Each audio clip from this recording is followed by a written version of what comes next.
Hello and welcome to KiniTV. Today we're joined by Fung Siu, the Regional Editor for Asia at the Economist Intelligence Unit. Ms. Fung Siu, welcome to the program. Good afternoon. Thank you for inviting me. No worries. So let's get right to it. We're here to talk about a report on the website for the Economist Intelligence Unit about Malaysia. And I don't know if you know, but that report's generated a bit of controversy here. It's been used by the government and the opposition in a few debates now because of the claim that was made on the site that BN will win the coming elections. So I need to ask you, could you clarify the Economist Intelligence Unit's position on this? Who do you predict will win the coming elections? Well, two things. First of all, the article that's attracted the most attention was a recent article that we wrote about a fiscal bidding war. In the preparations for the election campaign, both sides have pledged lots of promises on the fiscal front, so much so that we, from a public finance point of view, don't think that they're actually going to help the economy. They actually might make things worse by pledging something that might not be fulfilled, and also making the public debt situation a lot worse than it is. So that's how we've looked at that particular angle. But we have for a little while predicted that yes, just because of pure benefits of incumbency, never forget that the Barisan Nasional has been in power for the last 50 years. It does have a huge election campaign machinery that may allow it to actually win the election again. So on that sort of basis, we have been saying for a little while that the BN would win. The opposition, it's a hard struggle for them because most of the press is censored in Malaysia. And also they're cash strapped. They don't have access to the same campaign finances as the ruling BN. And also they've not been in government, so they don't have any benefits of incumbency for them. So it will be a hard fought battle. But having said that, the Pakatan Rakyat did very well last time in winning the unprecedented number of 80-odd seats. So they've managed to harness technology, use social media, but at the same time, the BN has caught up on that front as well. Mr. Najib Razak, the Prime Minister, also is a supreme expert on the social networking sites. He just joined Instagram. So has a Facebook account as well. So, you know, this election battle will be hard fought. All we're saying, or the article was saying, the one that was on our site, was that from a public finance point of view, either party winning, it doesn't look as if the fiscal deficit will be addressed, given the number of pledges that they're making on the fiscal policy front. So based on that perspective alone, you're saying that it is likely that Barisan Nasional may win the elections?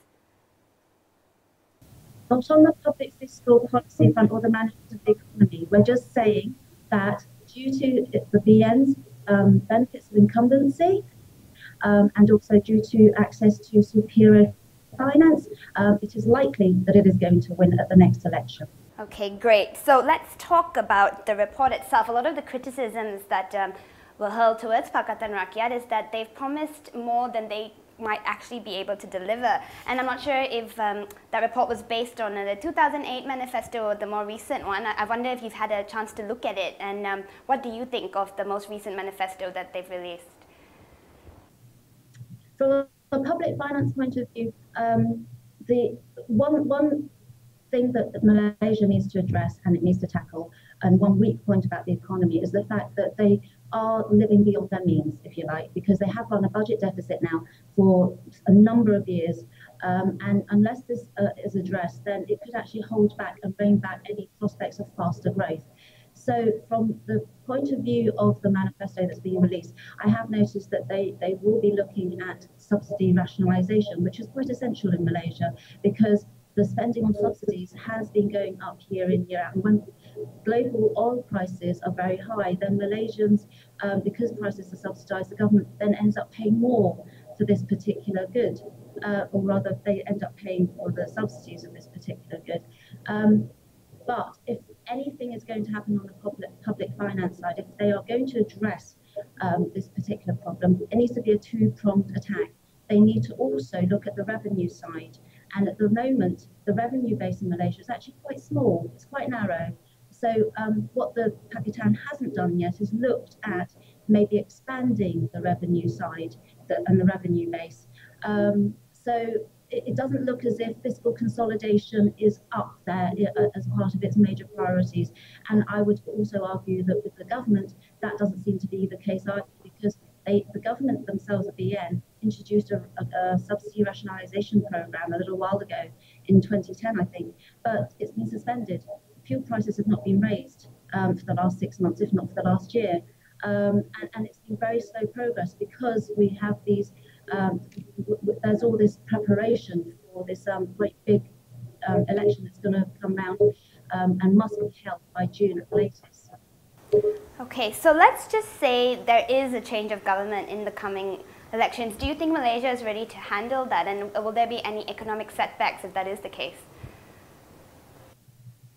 Well, again, it all goes back to the public finance. If the Pakatan can make some sort of headway there, then yes, it's very possible that it's beneficial to the economy. Likewise, in the BN's case, it's a little bit more difficult because the BN want to win a 2/3 majority. If this doesn't happen at the next election, any chances of subsidy rationalisation, any chances of fiscal consolidation may face a severe setback because maybe Najib Razak will not be able to actually stay on as Prime Minister, given the fact that he's pledged his staked his party's future on a 2/3 majority. If he wins a 2/3 majority, we'll get probably a faster pace of what the BN could possibly accord a higher priority to fiscal consolidation. So no matter which government wins, they do need to address the public finances as soon as they can. Given that Malaysia has never had a change in government, and one of the criticisms that's been wielded is that if there is a new government, people might be a bit nervous about investing in Malaysia and so on and so forth. Do you think these are actually legitimate claims? I can't comment on the claims, but I can say that from a public finance perspective, it's the situation, the shortfall in the fiscal budget is regarded as an imbalance.